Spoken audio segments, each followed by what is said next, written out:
Hello, everyone, and welcome to Weekly Manga Recap. Chris, why is it so dark over there? Because, Nick, tonight is All Hallows Eve, if you're listening to this on actual All Hallows Eve. And as such, the world around us has become spookified. Ooh! Nick, tonight is going to be the spookiest of all nights. The night that true dangers and terrors come to haunt us all. Isn't that right, Poopenstein? I thought you were going to return that. There's 30-day return policy. Or should I say, Paul Boozy. No. What's the other horror? What's the other terror? There's many. You said two. I said there are many terrors. Oh, okay. Is there another one besides him right now? He's just him right now. I don't have that but Moony, Nick. That makes you sound like a cow, not spooky. I don't have that much Boonero, as they say then.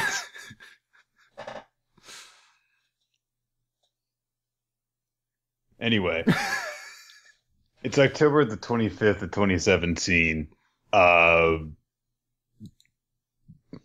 I think that there's going to be a bonus day of the spooky month, but we'll reach that eventually. I'm sorry. I'm so disappointed in you right now. Is it Boonero or? It's that, and also the things that we went over during the showdown, which bonus patrons can listen to that and hear why I'm so upset with Chris still. The last two conversations, this conversation is starting off in the way the last one ended. Like, I'm very upset with him right now. Guys, you have to check out the bonus pod. It'll be coming out very soon, or it's a showdown, or as we should be calling it this month, the Bone Down. You didn't even call it the bonus episode. Come on. Well, that's man. because it'd be the bonus episode. Fuck you.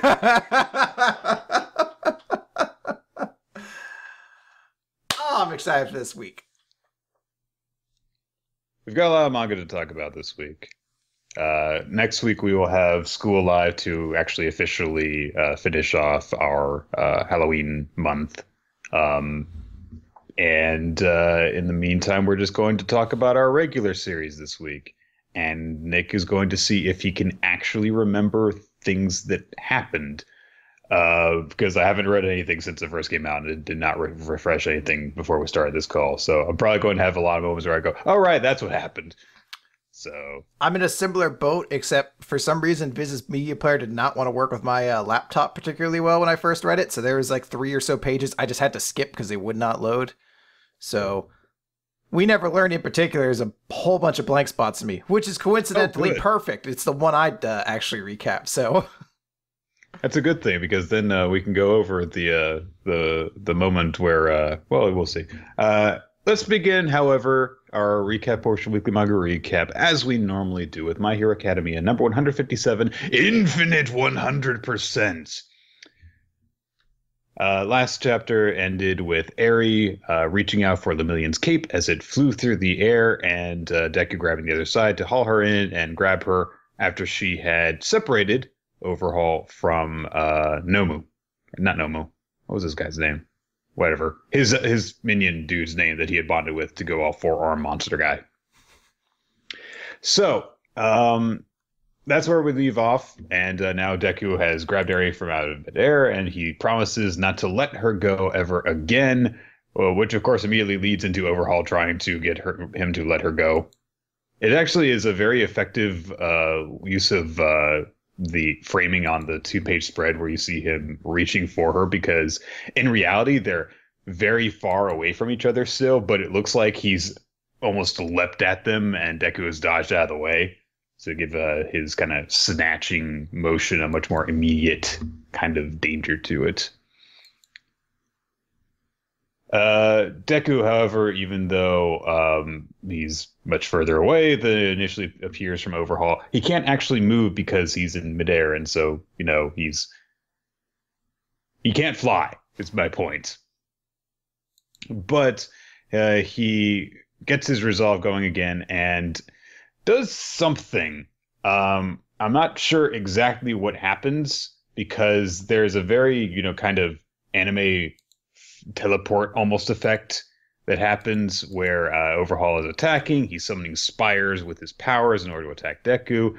Deku kicks with his leg, and then he's just kind of gone. Yeah, he's teleported. The idea is that he kicked with so much strength that he launched himself into the air. It looked as though he had basically teleported away because he moved so quickly.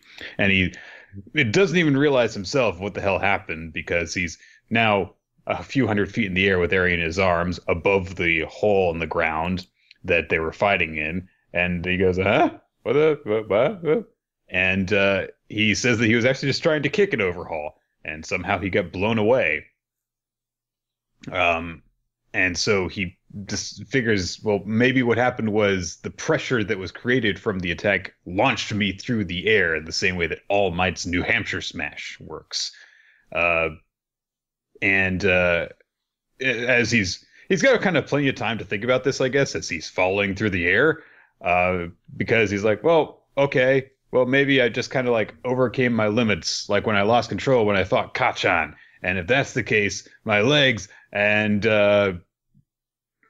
Overhaul comes up through the ground as we cut away. Obviously, he's really pissed off because he's been separated by Ares' powers. And he says, this is why I don't touch her. I never taught her how to use it, but still somehow she used it. So this ability, I guess, is the first time that Ares has actually properly used it. But Nik... Chris. Don't we mean a werewolf? Oh, slam dunk from the start. I'm like Laboon James over here. That's a twofer, or as we in Vampire Land call it, a boofer.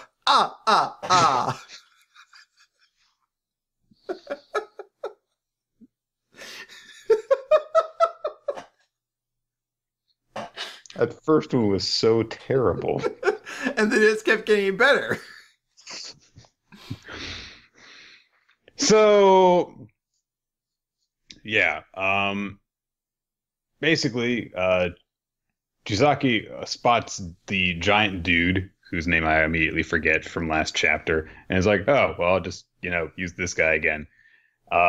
Night Eye tells all of the female heroines who have arrived that you guys have to get away. He's not coming after you for now. He's going above ground in pursuit of Midoriya and Eri, and that's when he kills Midoriya.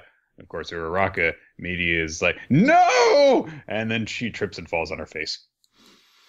Yeah, so I mentioned before, I was really excited at the notion that, like, when the girls came down, it was like, oh, cool. Like, they're not going to be, like, kind of, like, forgotten cast-offs to this arc, and they're going to have their own significant moment. And they still potentially could, but Horikoshi has not been doing much to make it seem like their part in this entire arc has been relevant at all. Because, like, just the notion that, like, Uraraka's like, had to save them! Ow! Can't! Body's falling apart. It's like, what did you do that exhausted you this much? It was 4-on-1 on that one dude. Like, well, he absorbed their vitality at one point. It feels like a weak excuse, like, in the span of, like, what all the other heroes in this arc have been doing. When you're like, yeah, but and I'm blanking on his name right now. Kirishima just, like, withstood all that damage and kept getting broken and getting back up again. The ultimate shield. And, like, oh, Sun Eater took on 3-on-1 and he managed to survive. And Lemillion took all this damage and all this stuff. And it's just like, they had their vitality sucked away. And it's like, I know, but this is a fucking shonen manga. I mean, you get your vitality back with friendship speeches, essentially. Like, I don't know, come on. Well, what ends up happening in this conversation is Narai says, no, stay out of danger or you'll die like Midoriya. Because, Uraraka says, like, no, we can't just do that. And that, along with Night Eye recalling the I will smash right past that future line, from way back when he was first establishing his whole backstory and stuff. He makes a decision and he says, okay, so Mirio should be just over there. So Froppy, take care of him, and Uravity and Ryukyu, get me to the surface. So there's going to be more from these people going on, presumably, in this fight, and not just Deku and Chisaki. How limited their role will be remains to be seen. We cut up to the surface where Deku is with Eri, and he realizes that when he lost control, he actually used 100% of One for All. But he realizes that he doesn't have any broken bones, and in fact, all the damage that he suffered in the battle up to this point has actually been healed. And he realizes that this is Eri's doing. However, at that moment, he then feels as though he's getting pulled apart from the inside. And then Chisaki emerges and explains, you can't regulate your own power. Something triggered it, but now you don't know how to stop it, Eri. And I'm not sure exactly how to properly describe the weird monster that he has become at this point, bonded with that giant minion, and also seemingly with the very ground itself as well, and emerging from the maw of this creature like he's the boss of some video game. Yeah, I'm pretty sure I fought this guy in Resident Evil 4 at one point. You know, he's got his torso coming out of the entire large body of it. Reminds me a little bit of the last form of Ganon in the newest Zelda game, too. I haven't gotten to play that, so... but he says that Eri's power is to rewind humans, and depending on how she uses it, she could revert a person back into a monkey. And you'll be destroyed if you don't let her go. Everything she touches is rewound back into non-existence. That is the nature of her cursed quirk. So hand her over. Annihilating her is the only way to stop it. And of course, Deku is immediately like, no. And he says, I understand now. The instant my legs broke, before I could even feel the pain, she turned back the clock for me, which seems like a pretty kind-hearted quirk to me. Having experienced it, I have a feel for it now. I can sense how fast my body gets rewound, so I'll just have to keep smashing myself up a little faster than that. And he announces that he's going to use all of his power continuously, which basically means that he will have the two body-destroying effects cancel each other out as his body rips itself apart and Eri repairs it. Interesting. It's, you know what? Bold move, Deku. Or should I say Deku? And I think what's really kind of interesting... Calm down, Nick. It was a quick one, all right? I already know I've used that one, too. I just had to get it in there. The way her powers are explained do make a little bit more sense, though it is still sort of vague. I guess her powers are essentially much wider in spectrum than we thought. Because at first, the way they explain it is like, oh, she could rewind humans back to monkeys. I'm like, that's pretty huge. But then you remember that she apparently rewound her dad out of existence. So I guess she can't, it's like, and I don't think she like rewound him into a monkey, into, you know, missing link, into further and further levels of just de-evolution. I guess she could change what she rewinds you, like what part. Well, considering that that her blood is being used to revert people to quirkless states, it definitely seems as though there is a very wide spectrum, a very broad interpretation of what rewinding humans actually means. Yeah, like rewinding people genetically and on a very like a massively fathom kind of scale, if you consider it one too much. I don't know. It's interesting because it also, she like, could just repair people, and that seems like a pretty simplistic way of going about it, but obviously because they mentioned like Deku's gonna have like lingering injuries in some of his body parts before because of some of the damage he's done. Could she theoretically rewind those back into like completion? It's an interesting thing here. I'm still not like entirely sold on it. I feel like this was not the intention of Eri when she was first introduced, and has been something that's been kind of added later on to explain her powers, but also give her a more kind of active and cool role into things. Maybe it was, you know, I'm not fucking Horikoshi or his editors or anything like that. I don't speak with any certainty here. I feel like when she was first introduced, it was very clear like she has a quirk sealing power, and later on they were like, how do we make that cooler? And they added in the rewinding part of it. Well, I mean, if she just had the quirk stealing power, though, then she would just basically be a version of Aizawa. So I get the feeling that she was always intended to have something beyond that initial idea. Well, I guess it depends on how much she was intended to actually be a long-running character. I mean, she could have been like Kota from the whole Pussycats arc and everything like that, where it's like, you know, he had his stuff, but it's like he's a one-time character. I felt like she was like Aizawa, except her power was being taken from her, used against her will, and being mass distributed, essentially. And it had the chance of being permanent, as opposed to Aizawa's, which is just temporary based on your proximity to him and how long you've made eye contact. So I dig it. I like her game, more explanation to her powers, but there is still definitely like holes that I now am starting to like bring up where I'm like, does it do this? Like, does it do that? Holy shit, Eri might be the strongest character in this universe now at this point. Like, how fucked up would it be if like fucking Shigaraki came up, took her power, and is like adds it to his collection? Like, fuck. I mean, I think that that's supposed to be an idea that, you know, because like every time that there is a very dangerous, useful quirk, then there is the possibility that the villain alliance with their abilities could steal it. True. I'm sorry, I'm laughing because somebody in the chat made the joke of like she could cure cancer, but will choose not to because Reed Richards tells her not to. God damn it. Okay, so let's see here. That one's out of the way, so I believe we're heading on to Astra, Lost in Space. Yepers.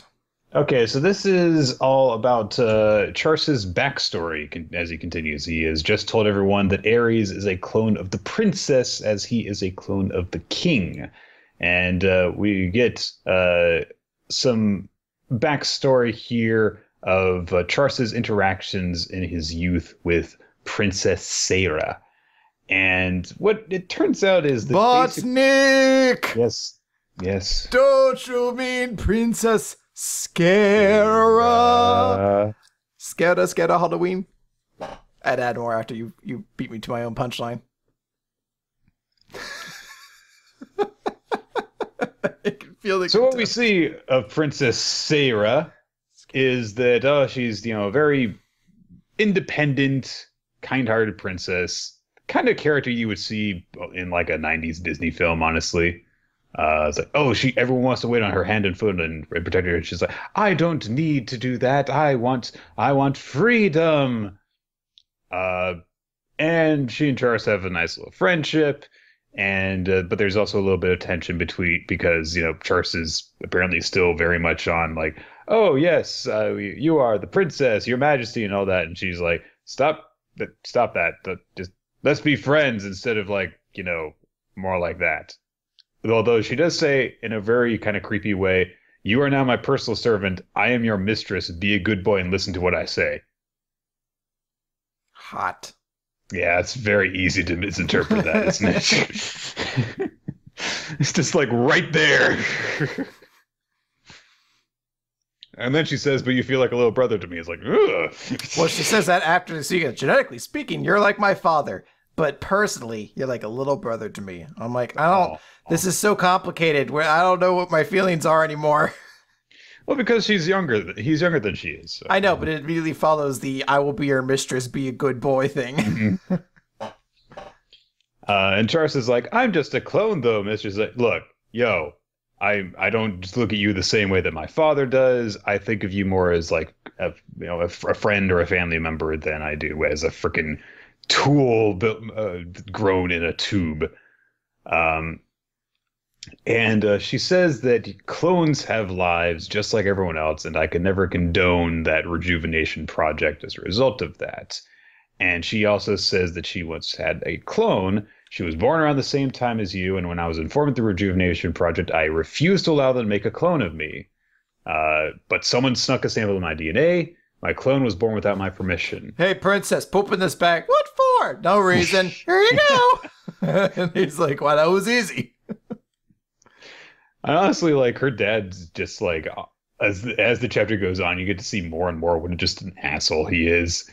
He's come on, you know, look, these infants are clones of you and me. The surrogate mothers who birthed them have been granted responsibility for raising them. The clone will be kept as a spare against any unforeseen emergency. You fall ill, its organs can be harvested for you. It's like, no, that's awful. Well, yeah, but remember how your mom died? Yeah, we can't do that. And he says, now that's a pretty good sentiment right there. It's like, your mother died, and I don't want something like that to happen to someone I love again. Okay, fair enough. And then he goes on to say, however, the doctor and scientist complicit in this project will take care of everything. Stay with me. We can live together. Forever. Forever. Forever. Ugh.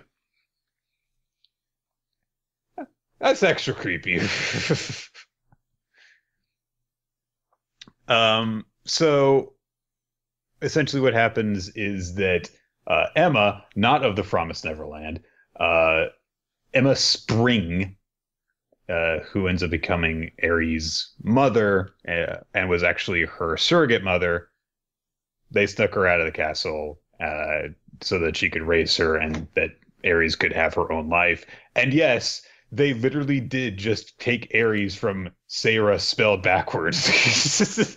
But Nick, don't you mean Sarah Skeleton? What? It's skeleton, but with Sarah at the front. I had to do it because you jumped right over Vixia, in which I was going to do the super sweet Witchia. You're just grasping at straws today, aren't you? I'm making up. I have a killer one in our jumpstart this week. We'll see. So, tearful goodbye. Emma takes Aries away to raise her as her own daughter.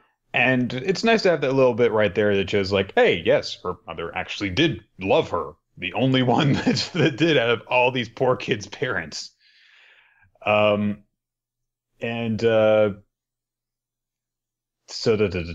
Sarah apparently is telling this story to Charles, and she says that her father was told that the infant passed away from a case of SIDS.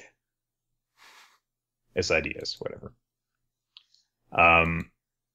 But she says that she does not have the ability to save Charles, and so he is doomed to his horrible fate. And she gives him a big hug, and Charles is like, "What is so sad about this?" And she is crying, and when he says this, because I cry because you don't understand how truly sad it is, which is actually, yeah, that kind of basically sums it up, because Charles has been raised this way. It's the only existence that he has ever known, so he doesn't understand that there is a better one waiting for him outside of, and apparently that same idea sticks with him all the way up to the present, despite the fact that in an assassination attempt, Sarah falls off a fucking cliff and dies. This is the lamest assassination attempt ever. Can we all admit that? It's like a dude runs out of the bush, like, and just pushes her, and she falls and dies. And the dude, I guess, just vanished. He was just like, poof, and was gone, because there is nothing. They say, like, there was no, like, evidence of this dude, or just a testimony of a lone servant. I was like, there was no, like, footprints of this dude, like, fucking hustle to put, like, spear tackle this chick down the cliff. There was no evidence. All right. Maybe she actually committed suicide. And he's just making up the story for himself? He had to, invent the story as a coping mechanism. Like, he couldn't believe that she would just kill herself, so he imagined that some hooded figure killed her. Well, he is a scientific mind, which would explain his lack of creativity when it comes to this execution. He's like, a man jumped out of the bushes and pushed you. It was a man with 2 arms. Did he have a face? Some of it. I don't remember the rest. There was a hood. The man was very careful to protect his identity, but not wear gloves in this time of very specifically DNA-centric evidence and forensic investigation. So Charles is literally just thrown in a dungeon because Vix is really pissed off at him, blaming him for Sarah's death.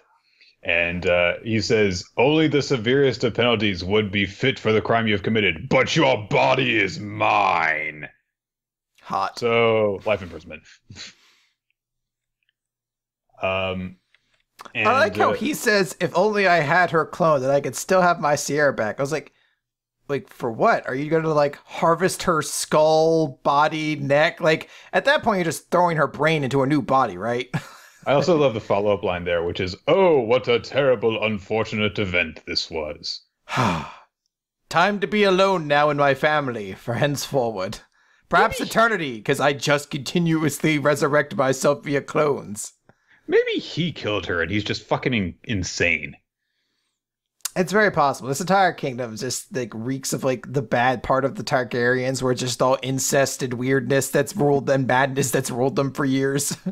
I can just imagine it. Like, can you just imagine him delivering that line? It's like, if I still had her clone, then I could have my saber back. Oh, what a terrible, unfortunate event this was. Good luck, Rodney. Yeah, he's like, hold on, I got a question for you. I know it's kind of fucked up since you're a clone, but would you put your human brain in a robot body? Just something to mull over while you're here in life imprisonment until I harvest your organs. All right, goodbye, Slam. I'm thinking about putting my brain in a bear. I feel like my stomach in the bear. I feel like a bear king would be very respected. A robot bear. So, yeah, Charles is just left with nothing but like moldy bread and rainwater in a freaking dungeon. Up until I'm like, hey, not for nothing, King, but isn't this guy supposed to be the harvesting section of your organs? Wouldn't you want that body to be like more properly nourished and then like eat this moldy bread and rainwater that's been drizzled down the side of these moldy old castle walls? And apparently in this time locked away, Charles basically just grew to fucking hate himself. As he says, I let my regrets and my guilt torment me, and I realized to the bottom of my soul just how worthless I was. So, of course, he's perfectly willing to go on this fucking suicide mission then if he doesn't think that he is any worth.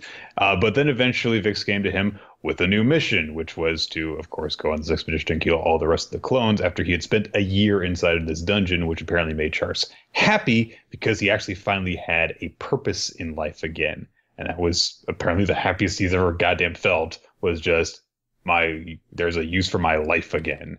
And he's just like, yes, I will go and be your assassin. Hooray. What do you think of this chapter, Chris? You know what? It's very important to have these chapters because we need to explain why Charles is the way he is and why these things matter, like why he's chosen to do these things he is. Because again, everything else in this series has been about this group of like kind of like dejected loner kids coming together. So if this chapter sort of explains why Charles would be willing to like kill everyone and then die in the process, well, at the same time, giving us a context to like, what does he feel like now that he's tried to accomplish his mission, failed, and is now faced by this group of friends. But there is a part of it too where I'm not sure if it's just like weak storytelling or if, as you said, there's more to this than we're being shown, because there is like just a lot of like weird inconsistencies or just like points where you're like, is this supposed to be like this character? Like, is the king supposed to not really give a fuck about his daughter, or did they just not write a better line for him than like, what a terrible event this was? Like, the last scene we saw with his daughter was him like, we can live together forever, my daughter. And the next scene's like, what a shame it is that she could not be saved. Oh, well. Dinner's at 4, Slam. You won't get me, Slam. Your next dinner shall be whenever it rains or some kids throw a banana through the window. Good luck. Specifically a banana. Nothing else may be eaten. Nothing else will fit through the bars. What about, like, smaller fruits than that? Nothing else will fit through the bars. There's tiny lasers that block everything but bananas. Or as we call them in our spooky land, boo-nanas. A specifically banana filtering device. And we still put bars in just to fuck with you, though. So to that extent, I'm a little bit not like crazy high in this chapter, but I think this could still be important. It's just for a monthly series, though, when it goes into flashbacks, or it's not monthly, but like bi-monthly. When it goes into like flashbacks, you tend to like have a long period where you don't actually have the actual main series to talk about or like think about and read. So for somebody like me with ADD, I like when I get back into it, I'm gonna have to like have a period of adjustment of like, what's happening with this? What's going on in this series? Oh, okay, like I get it now, but. I'm pretty much kind of in the same realm of mind about it. It's definitely a necessary chapter. And while there are little bits here and there that are nice, like getting that answer that, yes, Ares was actually right about her mom this whole time. Just not that she was her actual... Well, even that she was her actual mom, in a way. It's still kind of a thing where it's like you have to also take everything with a grain of salt because you have to keep in mind that Charles is kind of messed up in the head. So there are probably some details of all this that he is just not aware of. And so there are definitely some bits that I look at and I just can't almost help myself from being a bit skeptical about them as opposed to just having the genuine emotional reaction to them. Do we want to do Full Drive next then? I thought we saved that for towards the end. I don't remember where these series pop into the recap. Usually we would put the jump starts somewhere in the middle. So you tell me, Nick, because as I said, I got a killer pun for it. Okay, fine. So, We'll do it like right in the middle then. We'll do it after we'll do it after Dr. Stone. Okay. Then that leaves us with Food Wars Shokugeki no Suma. It's chapter 236. I don't know what the chapter title is. Pizza the Hut. From the beginning. Is that the... Yeah, that's oh yeah, title. That's okay. So over the last couple of chapters, we have seen that Azon's plan was like, I'm going to use one ingredient that will really fuck up yours, and that was basically it. Apparently, his artichokes tasted delicious, but whatever. And we now see that Takumi is revealing his pizza, but the Shigurani beef is only on half of the pizza. And it was like, the rest is they were all like Tim Allen. They were all like, ooh. We then get our title page, which is just Rindo wrapped up in a blanket on the floor, looking like a burrito. Yeah, that's what she does when she's still cold and has to regain all of her power. She looks very comfy right now. I feel like I wouldn't be comfortable like that. Like you don't have anything to support your head. Some people when they become blanket burritos get insanely comfy like that. I can't. So Takumi explains that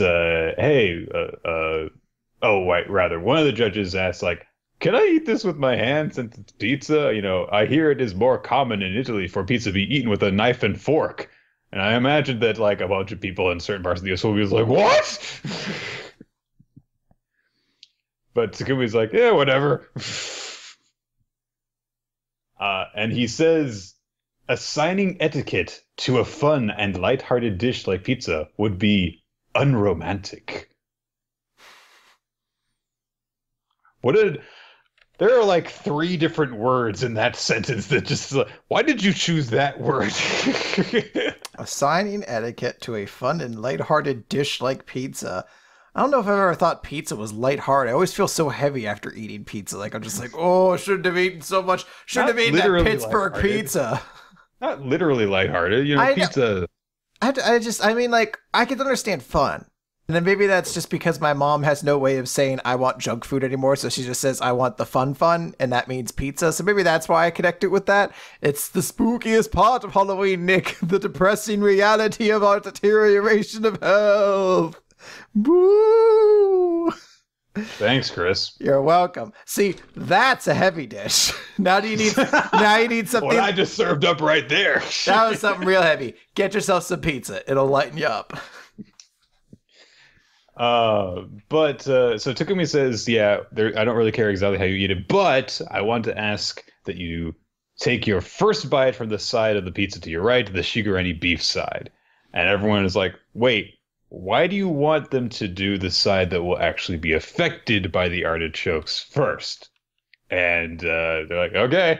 And everyone picks up the pizzas, and everyone who's in the cage is like, oh no, he's going to lose.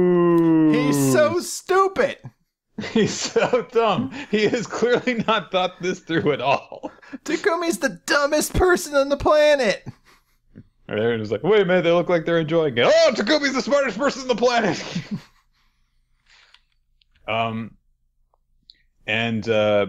Actually, the judges are quite shocked. And they're like, it has an unbelievably refined and elegantly delicious sweetness. And Takumi sets about explaining what he put into his dish. They explain why it works. And essentially what they say is he relegated Mr. Azon's miraculous magic trick to an opening act. And Azon is with me like, wait a minute. And he says, so you changed the ratios in your sauces ahead of time, which is the reason why the artichokes that he put in his dish actually only served to better Takumi's dish. And he says, I didn't decide to use cyanide to mess with you until after you'd started your shigarani beef. So how the hell did you know I would do that? And he even flat out says, did you know I would use artichokes? And Takumi's like, yeah, I did. Fuck you, bitch. I'm the goddamn mastermind here. I'm Xanatos playing chess with you, or whatever that fucking guy from Gargoyle's name was. That is his name was, yes. And Takumi says, the second the theme was upset as a beef, I know for certain you would use artichokes. And Elon's like, wait, what? Excuse me while I do it metaphorically. I'm a Goomba stomp your head, just like in this matchup about to be. What-ta-ta! Boink.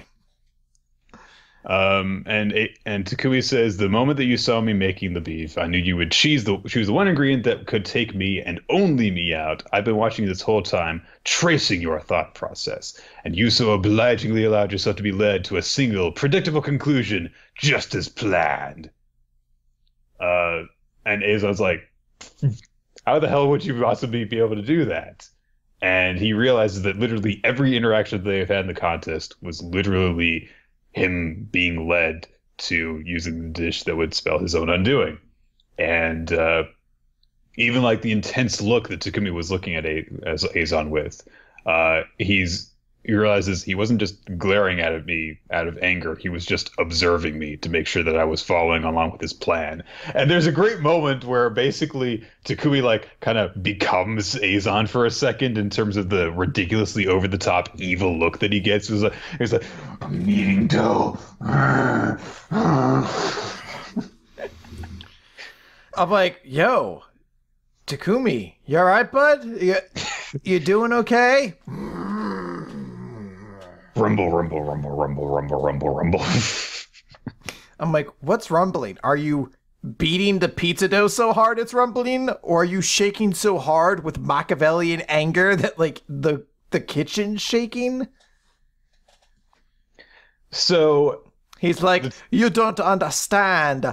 For all this time, I've been the one to Italian stereotype, but now I turn into the Italian stereotype's worst enemy. I have become a warrior.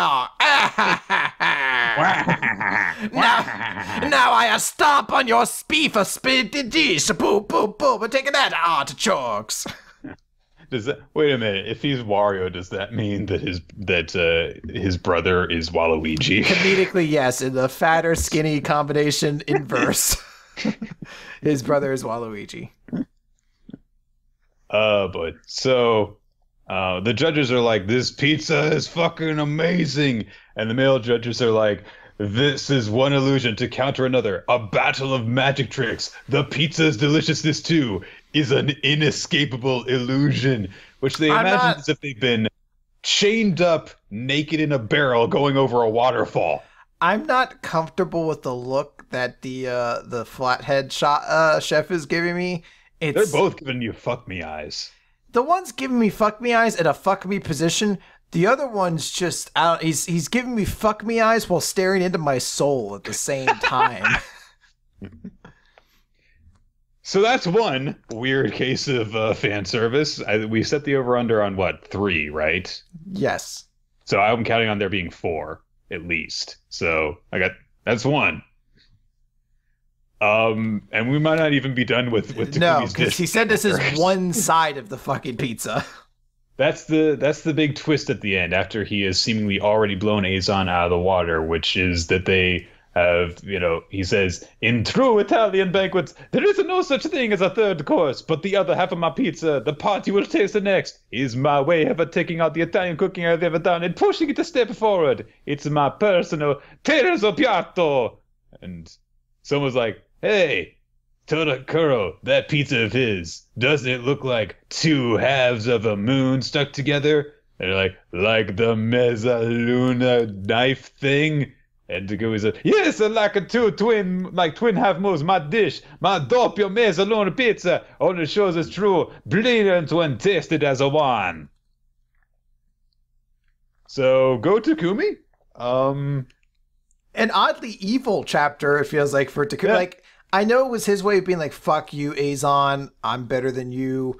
And I will say, I'm a little disappointed in this because I was kind of hoping there'd be more to Azon than what we've gotten. But it's like, no, I guess he is just a shitty kind of one-note villain who just happened to get another shot at making it into things.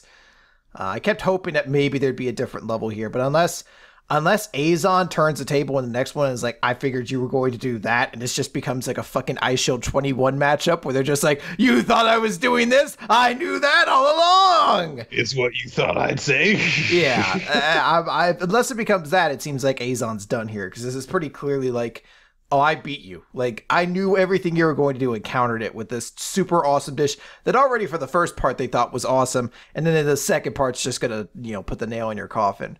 I do like it in that it shows Takumi is a, competent chef. It is weird. They make him feel so evil in this chat. Like that shot of him like hunched over, like, I'm just like, that is strange visual to put your heroic character in. A bizarrely appropriate little shot for Halloween month, honestly. He's like, I'm actually kneading human brains. Yeah, I was like, your dish is done. What are you kneading? Although I guess maybe he's kneading something for the other competitors. I don't know. It seems late in the game to be kneading something. No. That was a flashback to what they were doing when they were actually working on their dishes. Oh, okay. That is really creepy then, yeah. He's like, and guess what, Azon? It's not just that. Guess what the dough is made out of? Your friends and the family! Ha! Joke's on you. I have no friends. That's where the joke is on you. It's made out of all of your money. No! That also can't taste very good. They're like, shockingly, it tastes amazing. Belches out a bunch of coins. Clink, clink, clink, clink. All right. Let's move on to Dr. Stone, Z equals 32, Brains and Heart, which honestly is already kind of a horror sort of thing. Organs, Chris. Yeah. Like Boo Rains. God. So, Kinro, yes, is upset that his spear is all black from the fumes on their previous quest to try and get the sulfuric acid, and he's just crying like a baby basically, and he says that he's definitely not going back there after what he witnessed from the fumes killing the birds and basically being lethally poisonous to go, and Senku says like whatever, and he even actually fixes the silver spear so that he and Chrome will be able to use it as they go and try and collect the stuff.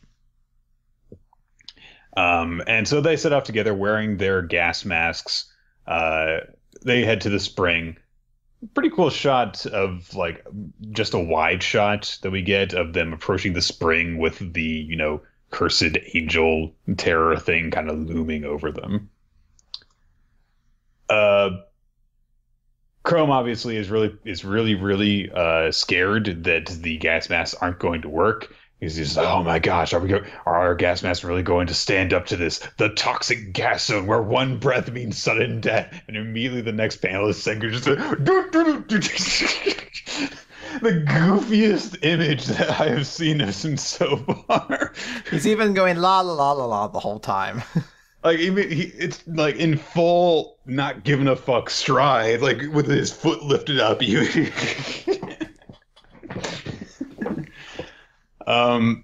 And Senku just says like standing around getting worried, you're just gonna make you breathe heavier and neutralize the effectiveness of your mask. So don't get scared. Who cares? Be bold about this. And Chrome's like, yeah, but I can't be like you. God, Senku, I don't have freaking nerves of steel like you. But he looks ahead and sees that Senku's hand is trembling despite the fact that he's trying to put on a calm front. So realizing that he's scared. Chrome's like, okay. And he just gives himself a slap to calm down, and they head off in order to actually approach it. But before we get to that, we go back to the little science village. Can I just note something real quick here? So basically, this little shot right here is something that Inagaki is incredibly skilled at, where he shows vulnerability in his characters in subtle ways. Mm-hmm. It was a big thing with like Haruma. Haruma never showed vulnerability, but we knew he actually was human despite himself because of scenes we got where somebody would notice, oh, he actually is scared, or he actually is hurt. He's just not showing it. I love that little touch here showing Senku is suffering from the same fear, but he's not going to show it. It's just one of those really cool ways Inagaki gives of his awesome main lead character vulnerability without having to create an entire scene around it or something like that. Mm.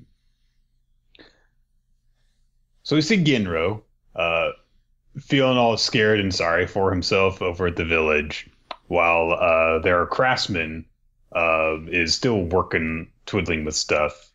And Ginro says, like, I can't believe that they are going off, doing that stupid plan, acting all brave.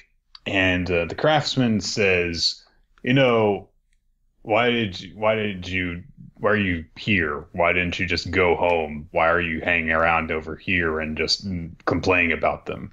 And he says, it's because you feel it inside, your own fear and weakness. You think you don't measure up to them.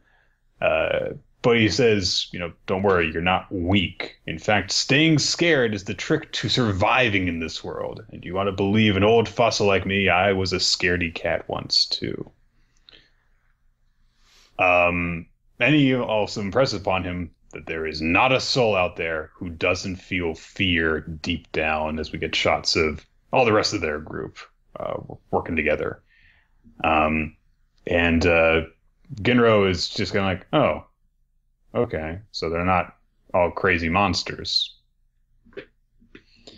And he also thinks, of course, about specifically Kinro. And he's like, hey, he's got the fuzzy eye disease that nobody but me knows about. He's going to fight Magma despite that. He must actually be scared now that I think about it. And he thinks about, all the stuff that they're doing, what they're working for, because, Kohaku is doing this to save her sister and everything. And as he has this revelation, he finally actually gets a shot of him that doesn't look goofy and crunched up. And the craftsman is like, oh, well, I guess that I accidentally made an extra gas mask here. Oh, well, I'll just leave it here. Nobody, if anyone should choose to use it, I don't know. I'm just going to leave it here next with this map to the spot they're going, and some trail rations. And there's a few encouraging notes that if someone were to take it, they could read along the way to keep themselves pumped up. Also, I invented an MP3 player and the Rocky movies, so I could put the soundtrack to the Rocky movies on this MP3 player and leave them here.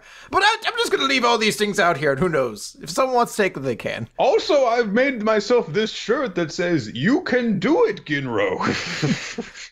Suiko walks by, takes them all. Oh, please stop! No, wait, that's not fitting for your head! Oh, well, whatever. Just imagine the rest of the chapter playing out, except in Suika instead of Ginro. I'm here to save you! I was never scared! We cover to the spring, where Senku and Chrome are working to try and gather stuff, and Chrome immediately realizes that there is a problem with Senku's gas mask, that it's starting to be eaten away at by the acid. He shouts out to him that, the tube is going to melt and come undone. So Senku immediately realizes it, but unfortunately, Chrome was running towards him, and they've got those stupid fucking sandals that can't possibly have any good purchase on them. So he trips and is about to dive headlong into the frickin' acid pool. I love his thought as he is about to go into the acid, which is, this is bad, in a bad way. Because he says that for everything, so he has to clarify.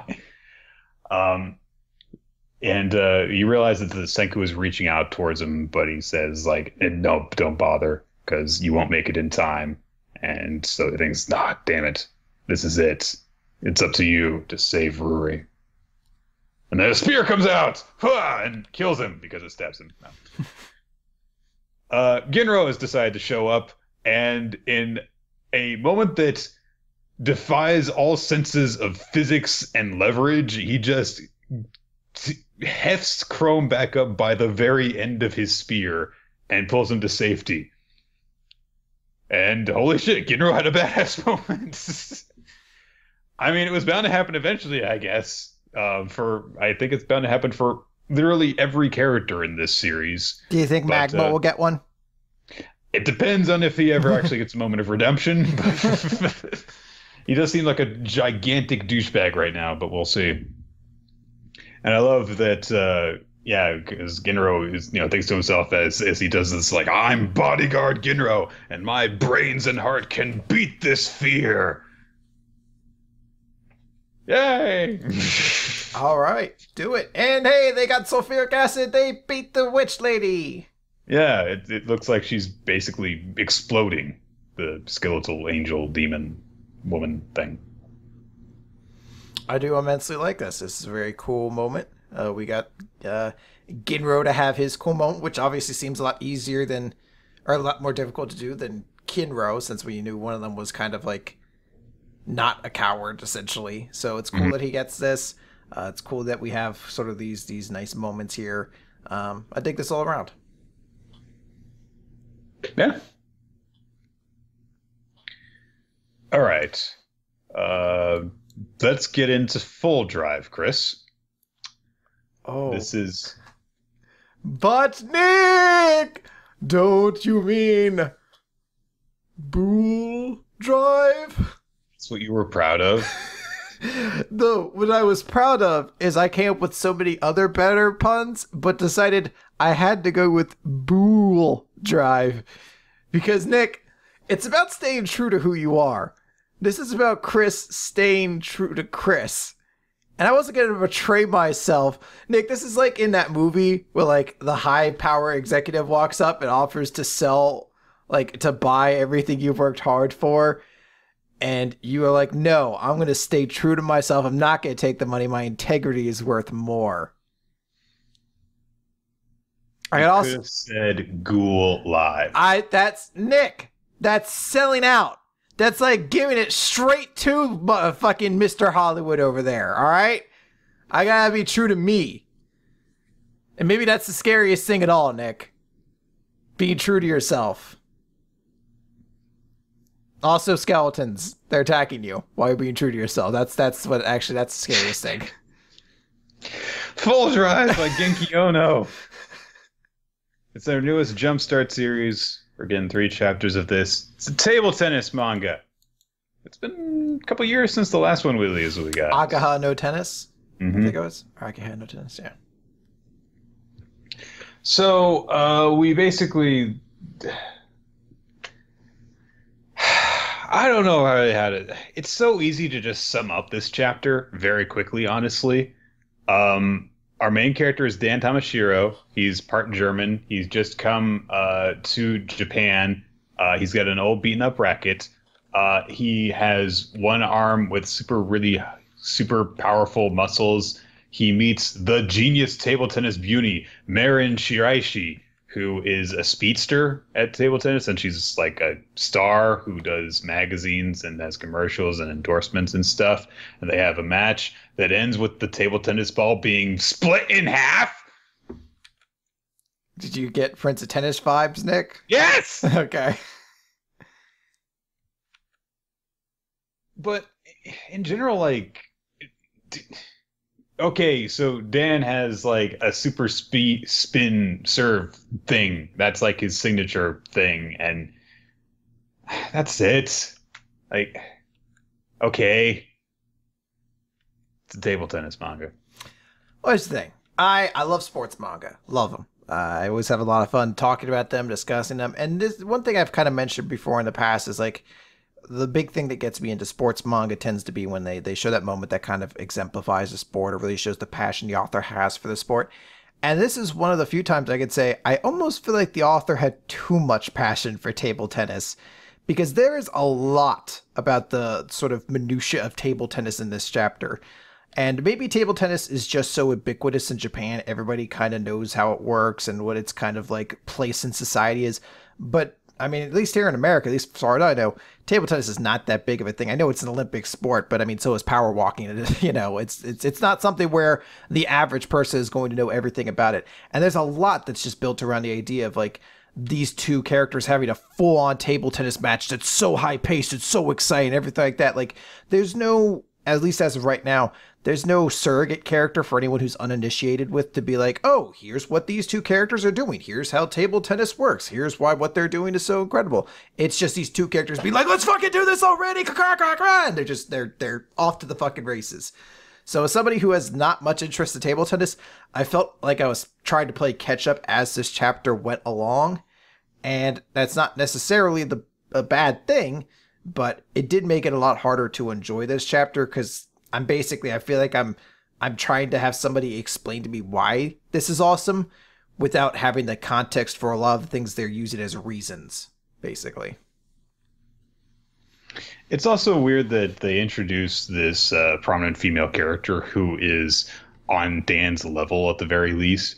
And then she says, because like, oh, at the very end of the chapter, she says, it's the golden time where there are many young talents, potential future national team players concentrating our generation. It's like we're rival warlords in the warring states period.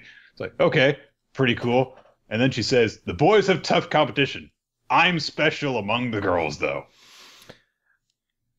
I want to note something. This is just something I read, by the way. So there's some interesting art in this series. Some weird like faces and things like that, particularly when it comes to our female character. I want to pull people's attention to page 51, in which we get an upskirt shot of the main character, and the only reason we don't see her vagina is because of a speech bubble. This felt like a really weird perspective to put on that shot that is mind-numbingly distracting when I see it, because it's not a cheesecakey manga the rest of the time, but in this one shot, it's like, here's a little saucy TNA for you. Like, what an oddly dirty shot to have in this series. I don't quite get that, but hey, by and large, I think I would be more intrigued to see, we get 3 chapters. I'll definitely read the next 2. I'm not very much sold on this series yet, but I do think I'm more intrigued to at least check it out. I'll read I'll read the other 2 chapters, obviously, but I don't know. I don't feel particularly optimistic about this series in terms of it appealing to me. So, but we'll see.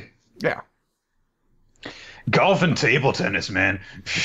going for those super popular sports is Shonen Jump. Well, you liked Agaha no Tennis, though, didn't you? And if I recall, we actually both liked Agaha no Tennis, especially by the end of the Jumpster. Man, I want Agaha no Tennis to come back now.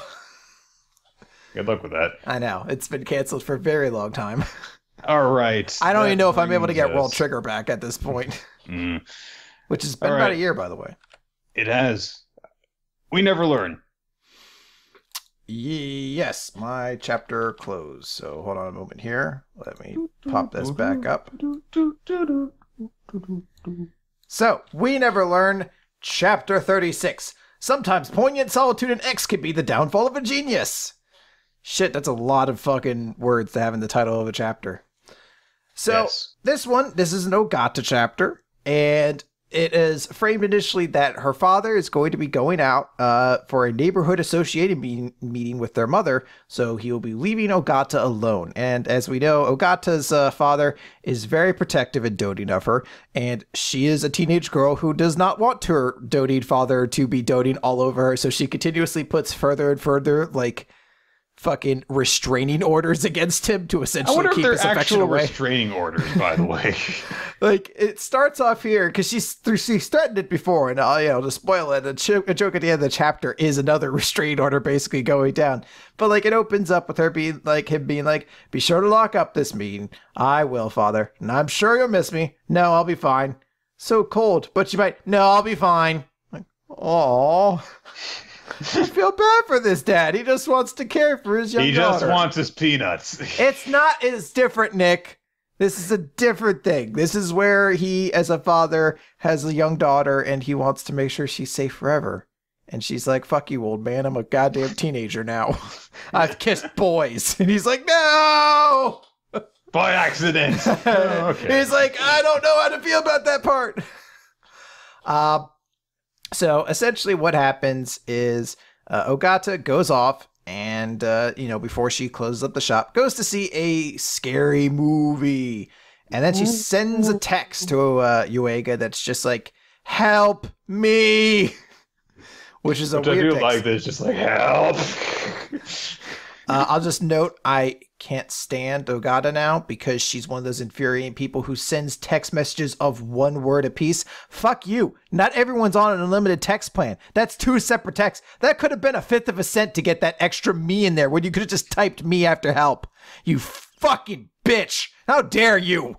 Jesus Christ. I'm sorry. I hate people who send me text messages one word at a time. It infuriates me. Not even because of the unlimited text part. I just get really annoyed when my phone makes sounds.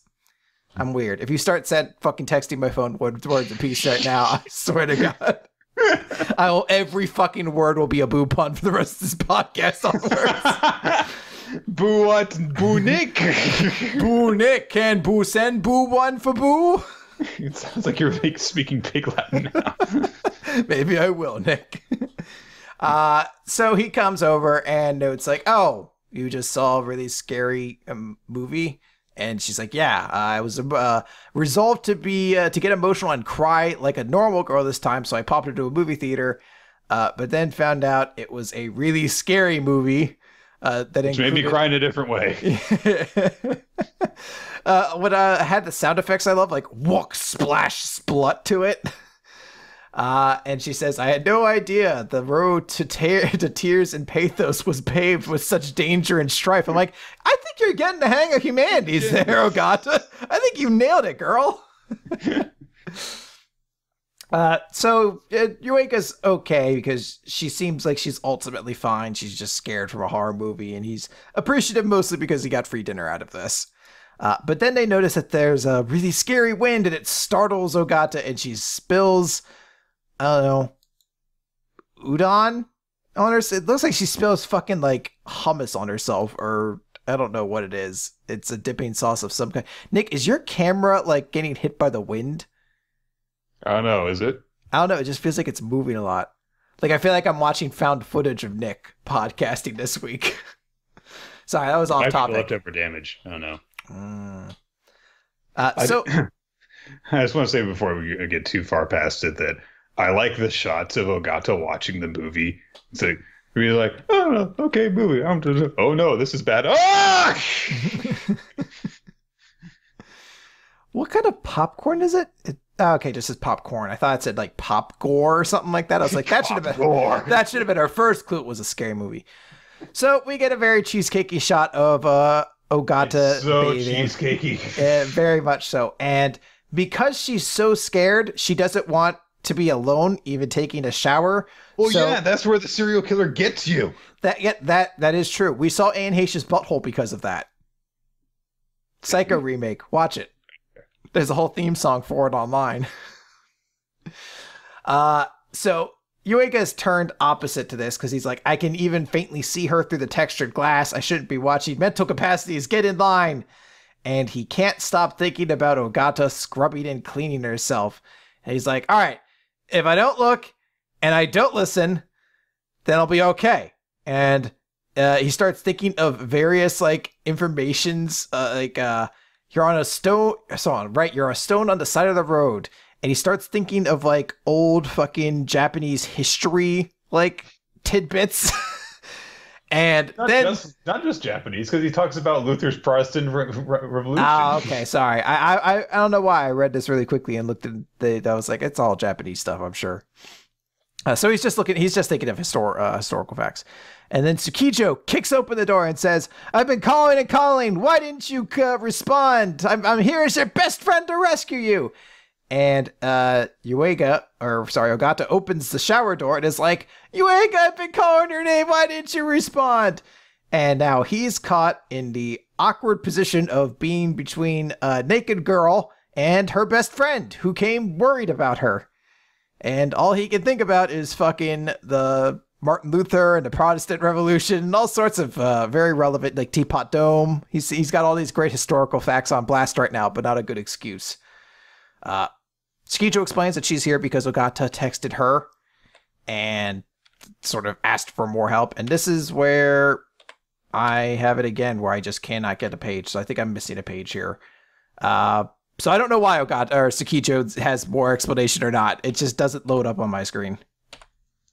What happens is Sekiji's like, oh, I didn't realize the two of you were, it's summertime, a time of freedom, a time when the heart can change rapidly, like a litmus test exposed to an acid. Anyway, take care of my best friend, Nariyuki Yuiga. And she leaves. Sounds like she confirmed the free pizza bet to me. Yeah, I'm sure. Yeah. Just stumbled across the girl that she's in love with, naked, and was just like, oh, well, you just take care of her. Yes, because she's very shy and insecure and isn't willing to admit her feelings, and she's always feeling like she could never do it, Nick. I don't know why you're giving me that kind of smug face. I feel like you continuously are denying the fact that this is reality here. But hey, whatever. You do you, buddy. I am denying the fact that it's reality. You keep going on thinking you got that A+ gaydar sense going on. I don't have A+ gaydar when it comes to manga. We've established this. That was the purpose of the bet.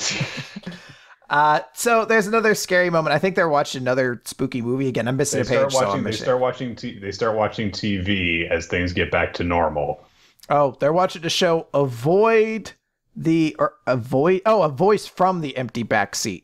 And it's a spooky movie about, I guess, that old urban legend about there being a killer in your backseat. Mm-hmm. And it scares Ogata, and she hugs Yuiga. And she's like, oh man, he's like, the feeling in my side of something soft and squishy, and her sound effect, her boobs literally make the sound effect of boop. At which point, then fucking Fumino and Takamoto show up. Fumino just pops in to be like, what's going on? And sees them there. And she has the line of, Yuiga, what's going on here? I hope you can explain this, you turkey. And there's a note that she is making intense eye contact. And they apparently explain all of this through like hand signals and gestures. Because she's like, wait, I could explain.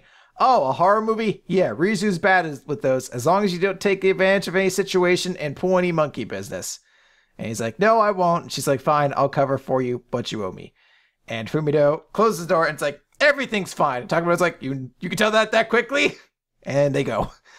At which point, Ogata basically says, like, no, you don't have to leave Yuiga. You can stay here. We have lots of futons. And he says, all right, well, I'll wait here until you go to sleep. And eventually what sort of happens is she, like, rolls over onto him while she's sleeping. And he's stunned, like, how the fuck are you this much of a restless sleeper? She's turning into Aruka too, because she's starting to eat her pants as well. Yeah, I mean, maybe that's like an optical illusion. Like maybe she designed special pants that make it look like it's just going up her ass crack. I don't know for certain.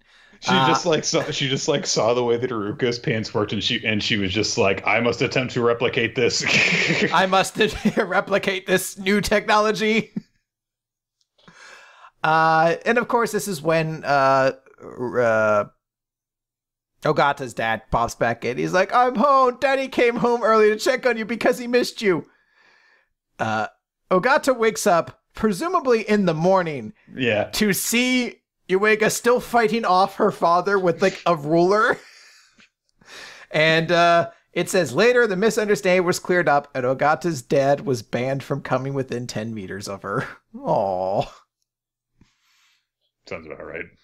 It's a funny chapter. It doesn't do much for anything, though. If this chapter were removed from the story, I would never notice it. I'm pretty much with you there. It's a bit of a letdown compared to some of the more character development-centered chapters that we've gotten recently. Even like the previous chapter that we got with the the embarrassment going on between Uruka and Yuiga, with Fumino being the in-between, which was primarily a comedy chapter. There was still, that basic sweet moment and a little bit of a step in their relationship towards the end. This one was just like, okay, it happened. Can I Although note something? I think you're more dismissive of it because it means that you're losing. So, Can I note something though that I'm not a fan of from this chapter? Can Fumito's role stop being she discovers the scene, notices the awkward misunderstanding, has a conversation with Yeager about it, understands it, but kind of notes in a threatening way that it better not happen again, or notes before the misunderstanding is like what a scumbag Yeager seems at that point. That's been a role she's been put into a lot recently, and it's really funny when it happens, but now that it's happened like 7 or 8 times, I'm starting to get less enchanted with it, and it starts to become almost like her trope to be the one to discover the awkward misunderstanding and figure it out. Romantic comedy manga, that's where they, fall down a cliff, is when they just get too comfortable with repeating the same joke over and over again. So I'm totally there with you. Panda Bibble in the chat, I think, went to go look up that Anne Heche butthole scene and finally found it. So you're welcome, buddy. Good for you. All right. Let's move on to the Promised Neverland, Chapter 60, Goldie Pond. So we at the very beginning of this chapter, we see a little bit of Dawn and Gilda, corralling the other kids so that they, can get along without Emma and Ray. Question.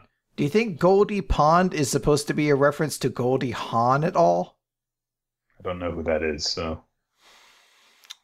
Just go on. We see Emma and Ray struggling to keep pace with No Name, because he's just kind of running full tilt right from the beginning, and it's I like the little joke where because Emma's like, oh gosh, he's so fast. Well, I guess it's just easier for adults to run this fast while carrying weight on them, and he's like, you guys are slowpoke brats, and Ray's like, but he's like a child inside. But, that's a little funny. So No Name essentially says, okay, we're going to try and get through the wasteland very, very quickly. What essentially amounts to is he says that their destination is, we're going out of the wasteland, going directly east, and we're going to search for Minerva at A0863. We get a little bit of a flashback to where Emma and Ray were playing, and they pulled out this map, which shows like, okay, so somewhere to the northeast is a pond, a Goldie Pond, which seems to be roughly where Minerva's location is supposed to be, or wherever he is sending us to next, at least.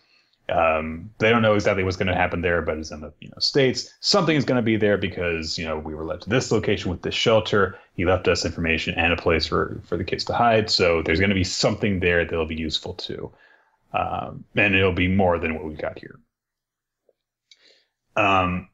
And there's just a bunch of pages of just them being like, we will succeed. We're going to succeed.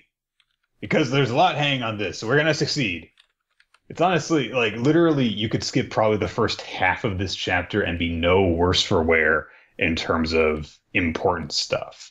There's, there's a little gag, there's the establishing, basically no new information aside from the place that they're going is to the northeast and it's called Goldie Pond. That's all that you see in like the first 10 pages of this goddamn chapter. They do have a bunch of build up to, because the kids are like, with the geezer as our guide, Emma and I won't die and we'll arrive at A0863. And for the future, for everyone in our family, we will survive and learn and get back there safely. And then No Name is like, is probably what they're thinking, poor fools.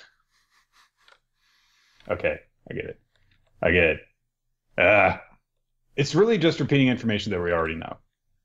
Literally. Then there's been a conversation between Ray and Emma about what they're thinking that the guy is thinking in terms of the whole Gilda thing that she told him, which was that if one of them dies and then having to leave them, essentially just establishing what the two of them are thinking of what the three of them are thinking of rather at this point, because the guy is pretty much flat out planning on abandoning one of them to die or killing one of them and bringing the other back and saying that, oh, we were attacked and I saved this one or whatever. Because Gilda said to at least bring one back safely. And so the two of them realize this and they vow that they're going to protect each other. And they're going to Goldie Pond, and there is a detour that they could take that would take 3 weeks. So instead, they're going to take a shortcut that's a lot more dangerous. They'll take 4 days. And that's where wild man-eaters live. If they find you, you're dead. Come on, we're getting through by sundown. That's it. That's the chapter. Yeah, it's a very not relevant chapter of Promised Neverland this week. It's sort of just those 2 bits you mentioned. Just they get to the end, they get here, they find out they're going to be in a forest with things called man-eaters. Whoa, here she comes. And that's basically it. Watch out, boy. And realize that song's about a prostitute. Took me too long to figure that out. I heard it much later in life than you did, I think, so. Yeah, that's all I have for the series this week. Yeah, it's not a lot to talk about, honestly. It's kind of disappointing. There is quite a bit to talk about when it comes to 7 Deadly Sins, though. Whoa. Chapter 240, Cornerstone to the Future. So last week, the dreaded Chandler was defeated. The demonic mastermind Chandler.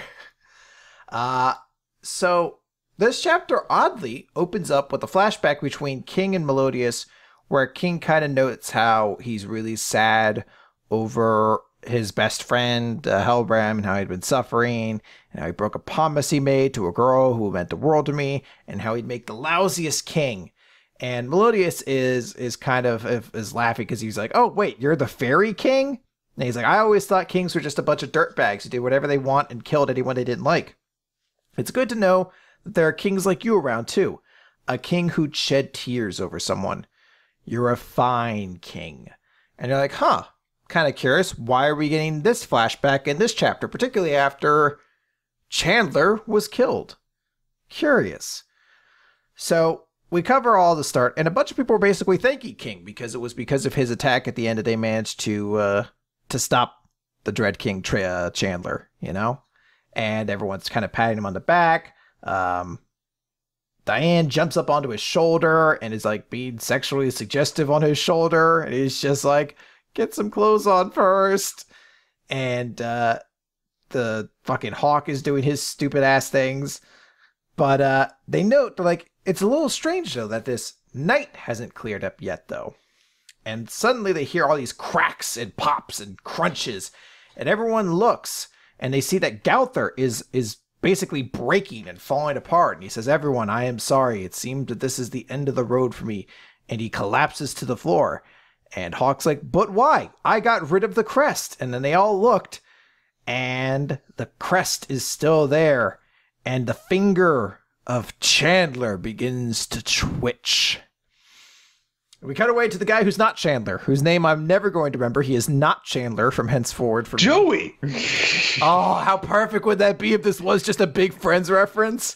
And this dude just shows up like, how you doing? And he just massages his enormous mustache. We were on a break. Zell just turns into Ross. He's like, we were on a break, Melodious.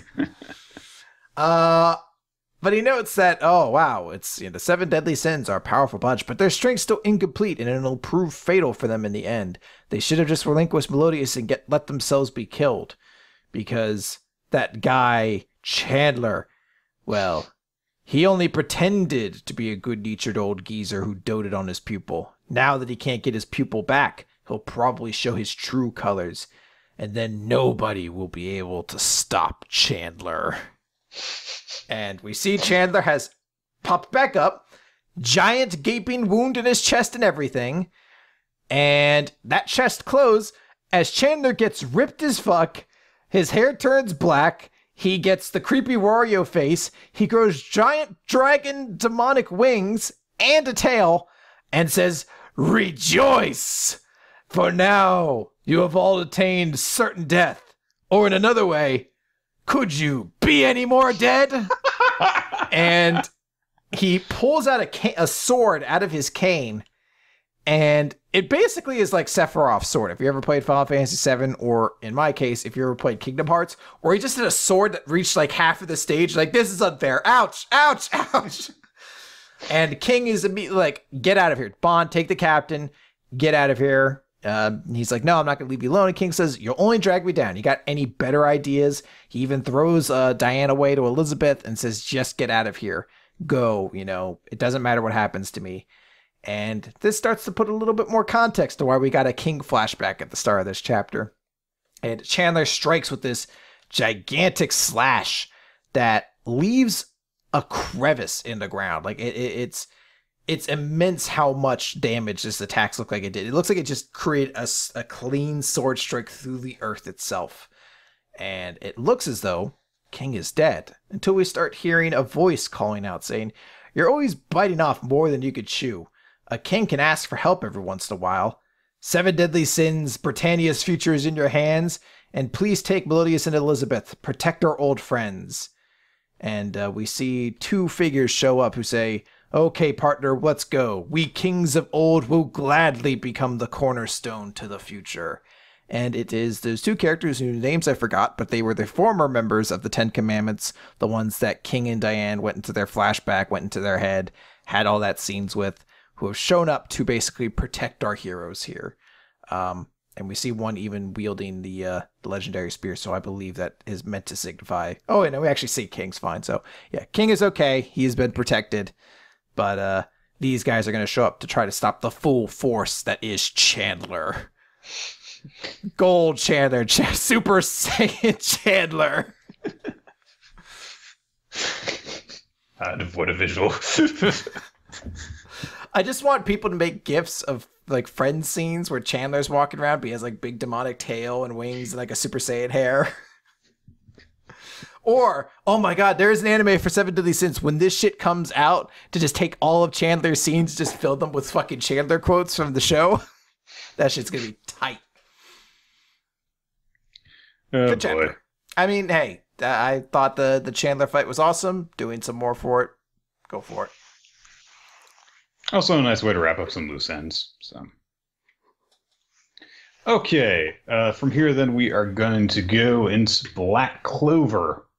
Black Clover! Yes, that one. It's page 130. Burn it into you. Last time, Fake Xerx, or as we learned his real name was, Zora, reflected Langris's attack back at him using a seal etched onto his own body. And we see the conclusion of that, which is that Langris is just like, you're nobody, and summons a whole bunch more spatial magic to counter the counter and neutralize everything. And everyone is like, holy shit. I mean, he kicked that spell back with twice the original force, and he still just blocked it and erased all of it. And Fake Xerx is not looking so good right now. He's collapsed onto the ground. Clearly, the seal took a lot out of him in order to reflect the attack. And Langris is just like, you didn't even put a scratch on me. I'm even stronger. I'm special. I'm strong. You are weak. None of you can do anything. It's useless. But at that moment, coming from behind Xerx is Astra, who has had enough time in order to unlock his black demonic form, and he rushes out to the front. The rest of the chapter is basically the confrontation between Astra and Langris, but we do have a quick little moment before that where Mimosa sets about trying to heal Xerx's wounds, and he's like, "Hey, stop it! Don't heal me, Royal." And she's like, "No, we're teammates and we're both Magic Knights." So that's a nice quick little moment there. In a little bit of a weird moment, Langris and Astra just kind of like stand off and say mean things to each other for a little bit. You would think it would be to both of their advantages to try and press the attack, but oh well. It's talkie time. It's comic book superhero moment time.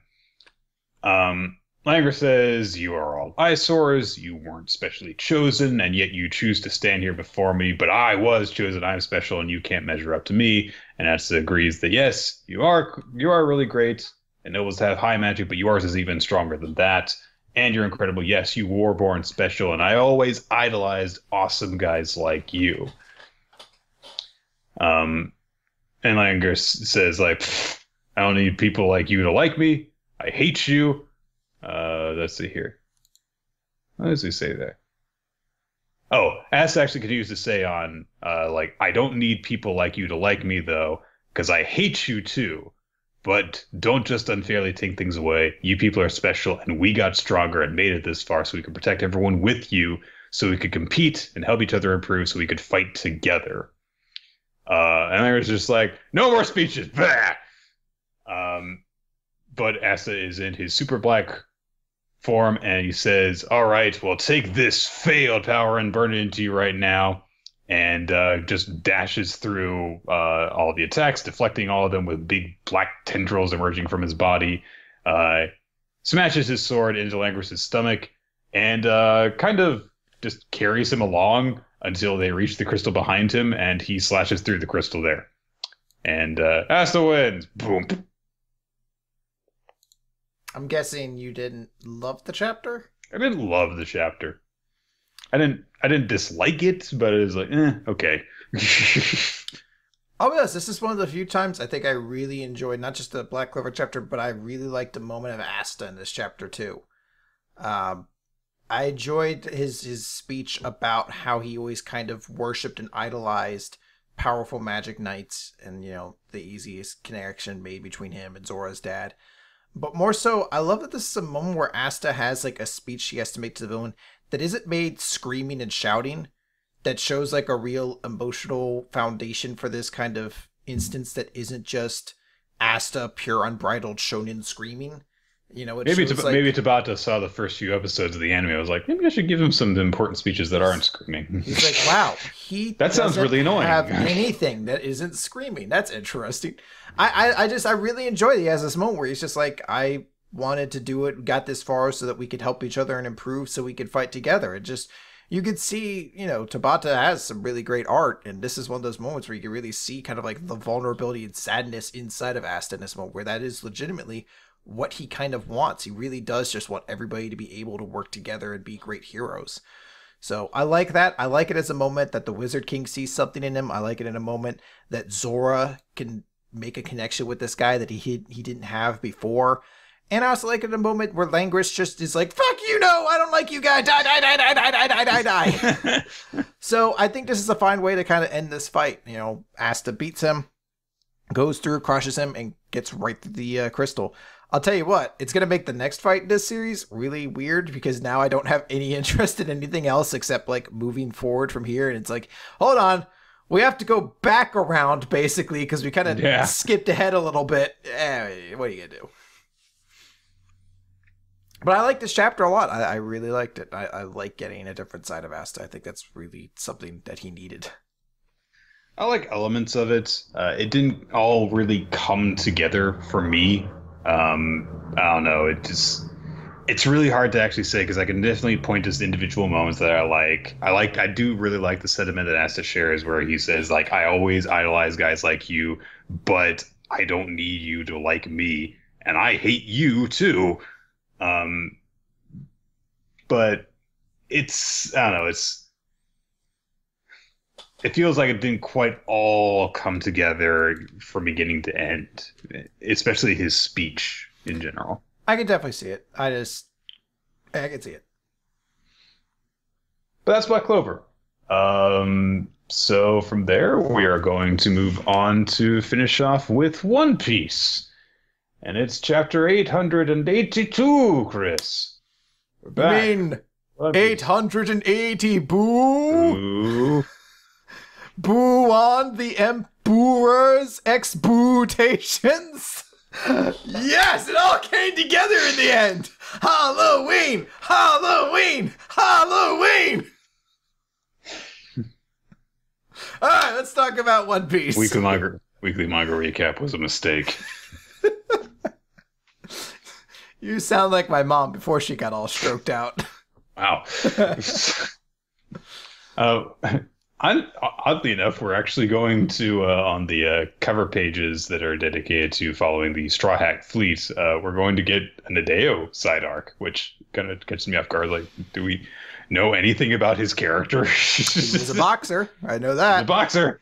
Also, weird arms. He's on Orlumbus' ship. Fuck you. So it's the fight between Katakuri and Luffy.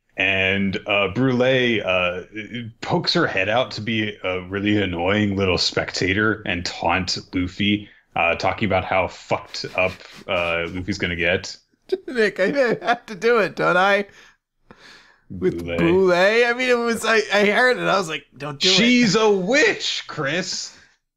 Well, which lay does it make sense? Wait, hold on. Don't you mean boo witch lay? There you go. If I put it together, it all works.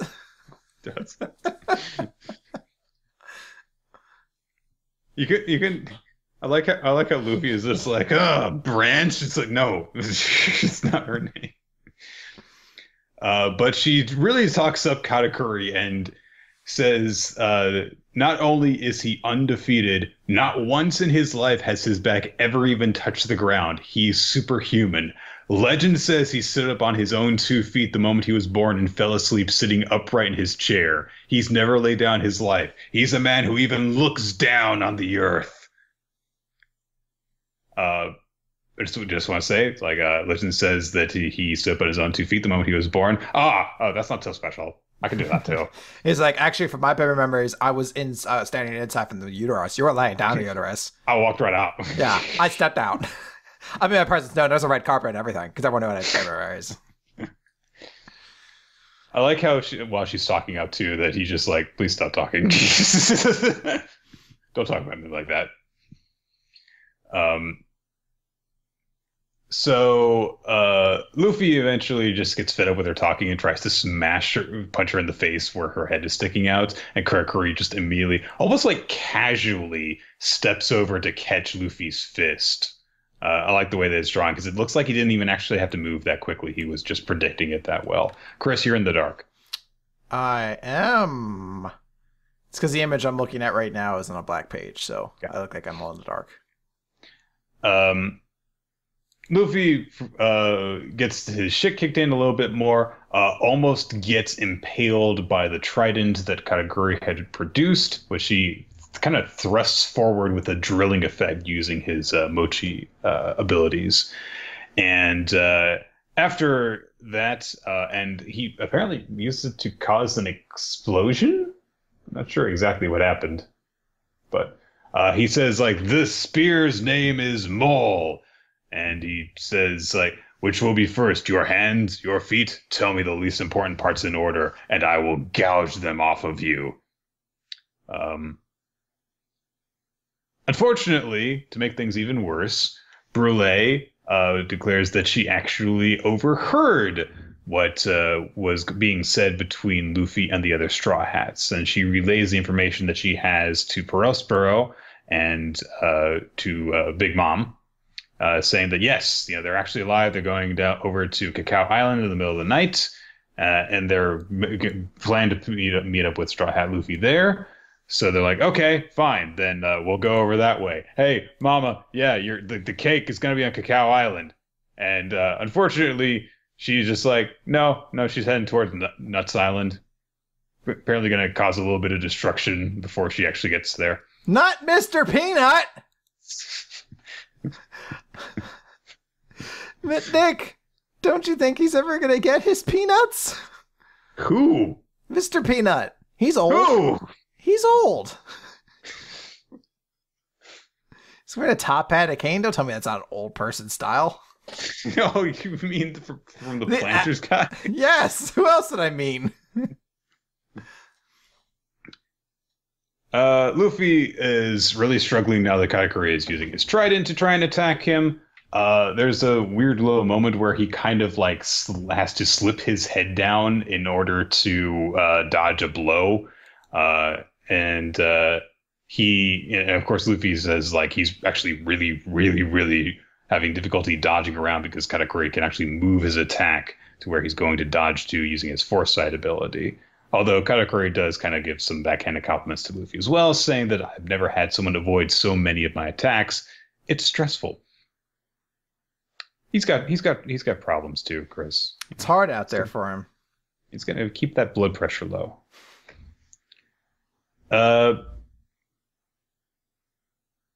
Luffy basically gets swallowed by a wave of mochi that Katakuri summons, and so he gets his arm free and bites into his wrist, and Katakuri goes, Gear 4. That sounds interesting.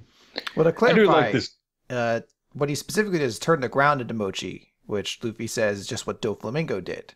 And Katakuri says, yes, naturally, my powers are awakened. So it's the second time we've seen an awakened Paramecia.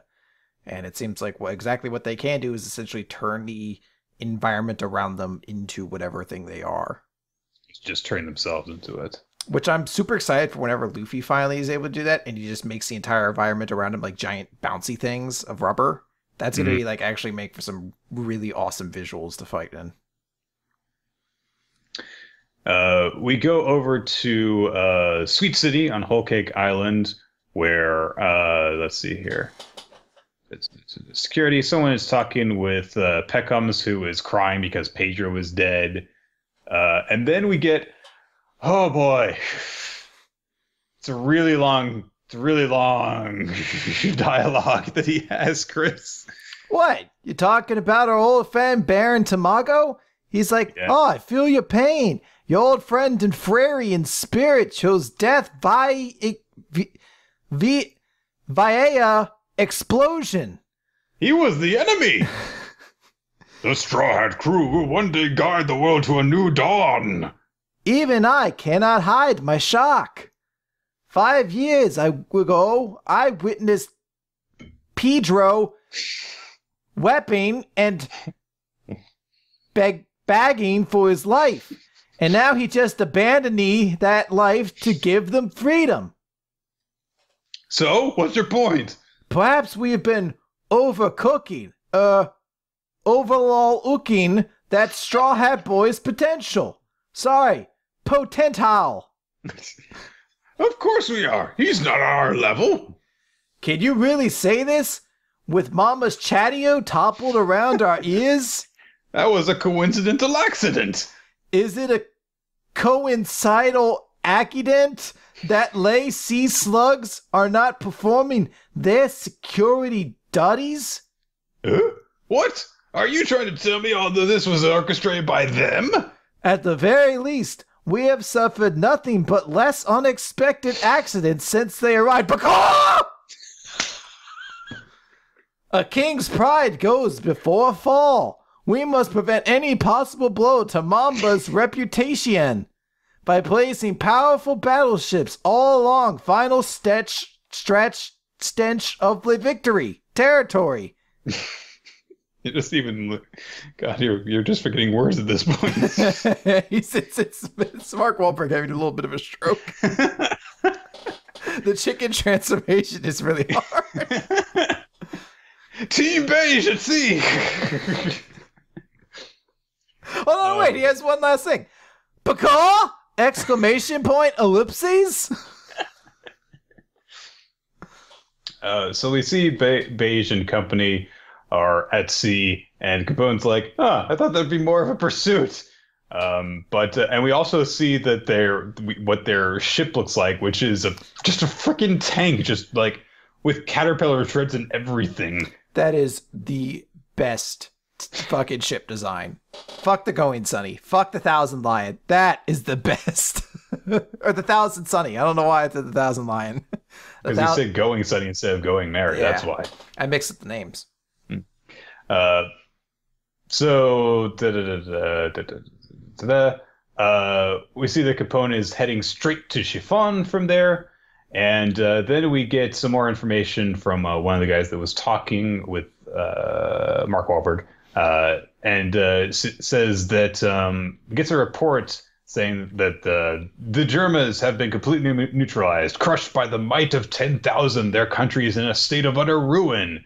And they're like, all right, awesome. I'd expect no less. Seems a bit drastic, though. You better not have destroyed their clone production system, too.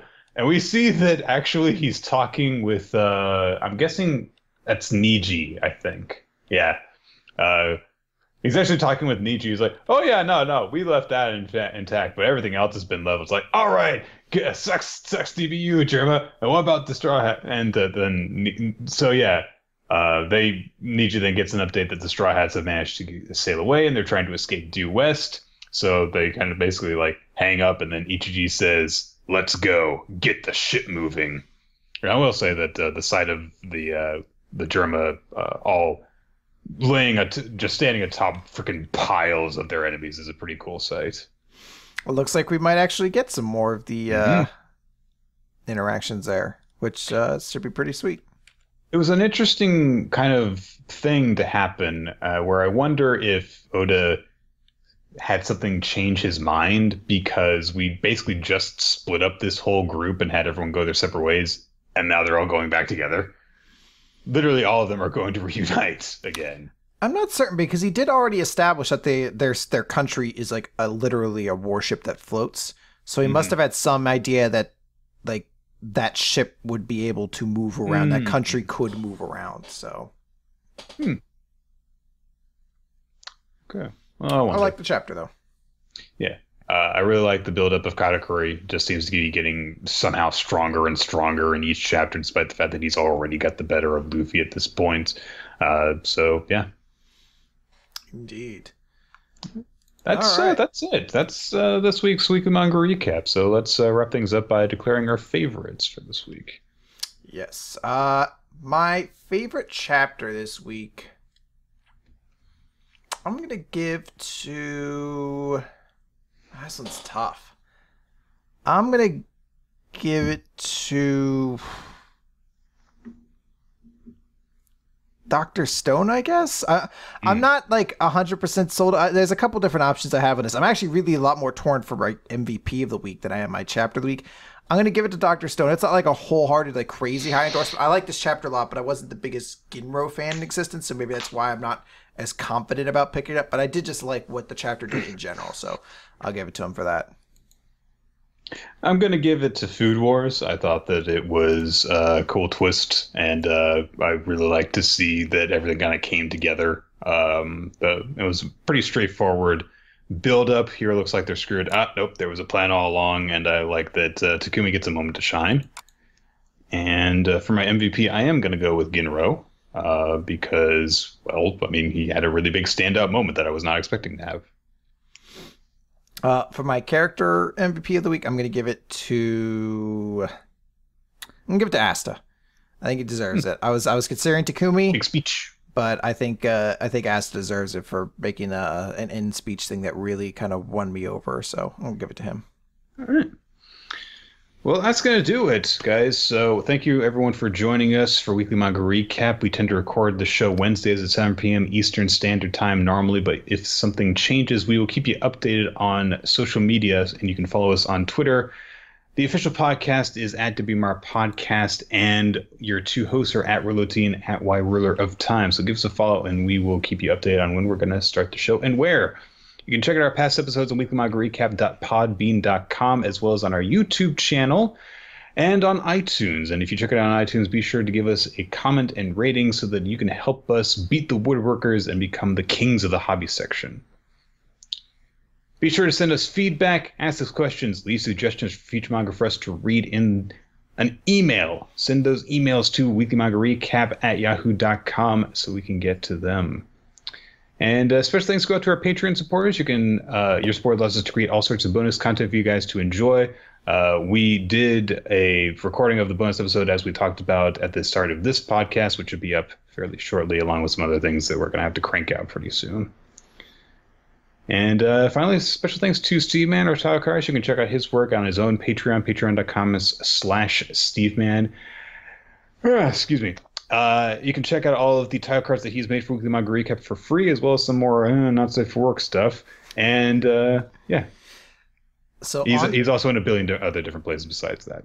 On that quick topic, I was very amused today because I always forget to have like the page to where Astra Lost in Space is bookmarked. So I typed it into Google. I'm very amused that one of the first Google image searches for Astra Lost in Space is the one Steve Man drew. So it's like 5 official images and then Steve Man's like ass first Kitari fucking image popping up, which I loved. But Nick, Annalise was in the chat and she was very excited that I gave special props to Astra this week. Or Nick, should I say, and Boolies gave lots of props for that. But Nick, do you want to know what's really important? What? Is that the scariest time of the year is kind of fading. And with that, we have to start moving in to something a little bit different. Because, Nick, get rid of your capes. It's Christmas time! No. No, it's not.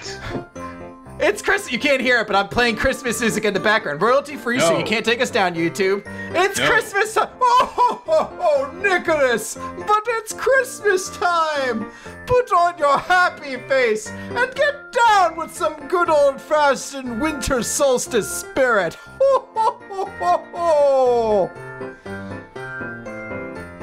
Goodbye.